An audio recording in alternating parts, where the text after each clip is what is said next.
Hello, nice to see you. I hope you're healthy and well, looking after yourself. Here's another one of the latest articles from Clive. God inspires. I write them down and share them.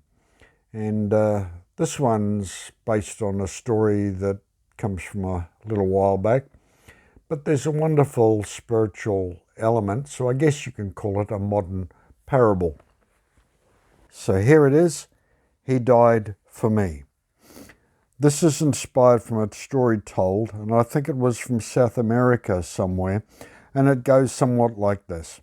There was a delightful family, and the son was the splitting image of his father, and as he grew, his hair, his bushy moustache, the way he was just like his father, except the son fell in with the bad crowd.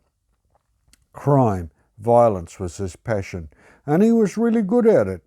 And he became feared right across the whole country. Well, one day the authorities finally caught up with him. He was arrested on charge after charge after charge. The list was long. The prison cell held him securely, but somehow, a few days before his trial, he escaped, and he ran. He ran far, and he ran even further, still far away.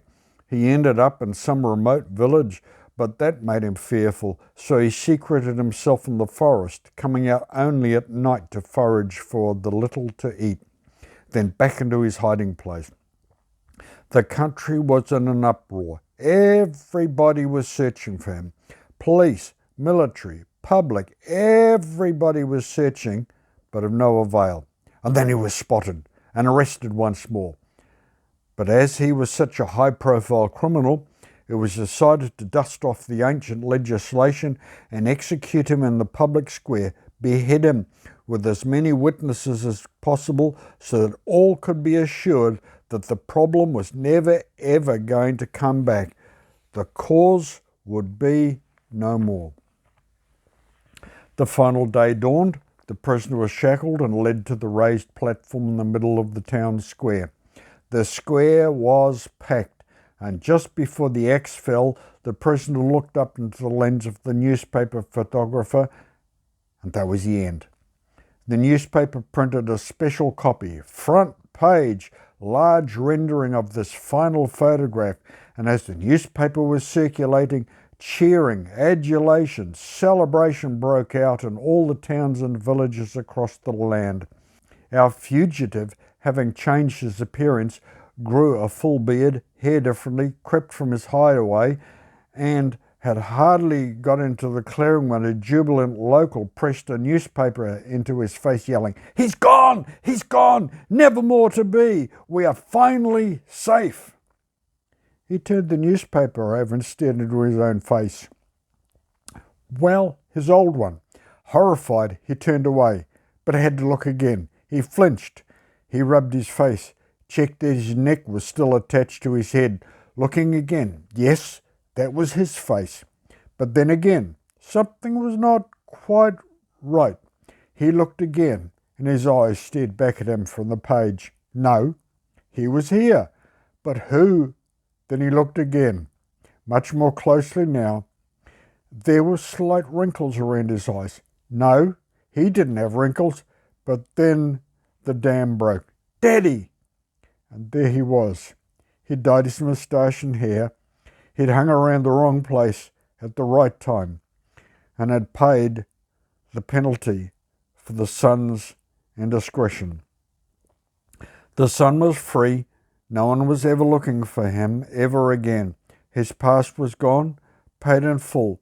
He was free to start life again. He had a new life, a new clean slate, as his father had paid it all for him.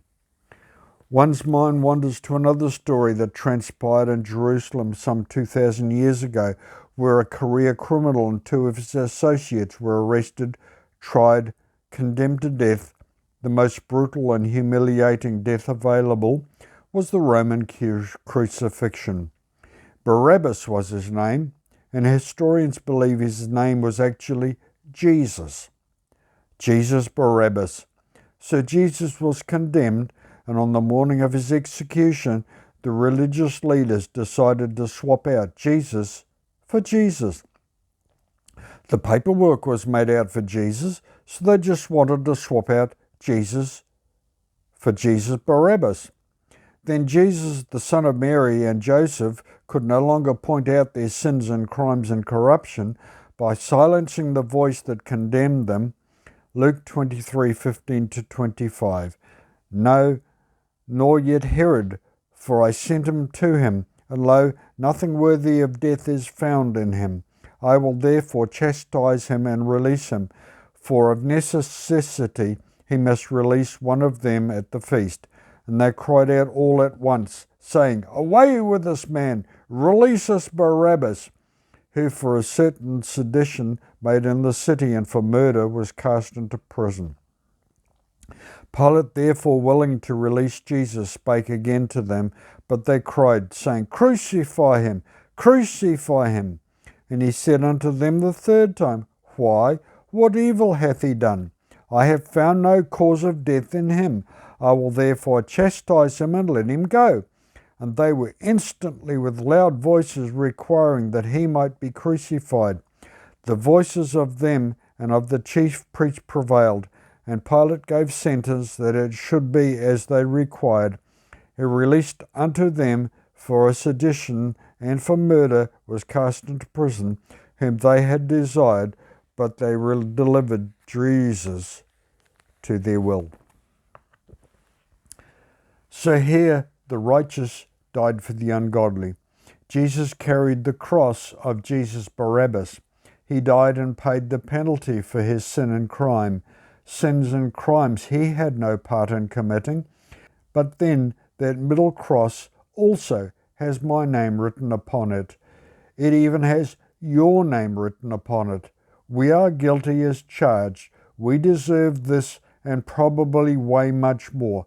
But then Jesus Christ has paid it all. There is therefore no condemnation over us. The past indiscretions have been fully paid for. We are clean, a clean slate, all because of what our Father has done for us in sending his Son into the world and to die in my very place. The Statler brothers sing a catchy, bouncy little song called I Believe He Died for Me, so I believe I'll live for him. And the lyrics said, I believe he died for me, so I believe I'll live for him. I may not do it right, but I'm going to try. Wherever he would take me is better than where I've been. I believe he died for me, so I believe I'll live for him. Jesus died for me, actually in my place. He died for me, so I believe I'll live for him. But then, will you commit to living for him right now? Thank you very much for being here with us, and remember to walk softly, to deal kindly, and to trust in God. And if you could help us out by pressing the like, subscribe and bell icon and sharing it among your friends and family, that would be most appreciated. Until then, please stay safe.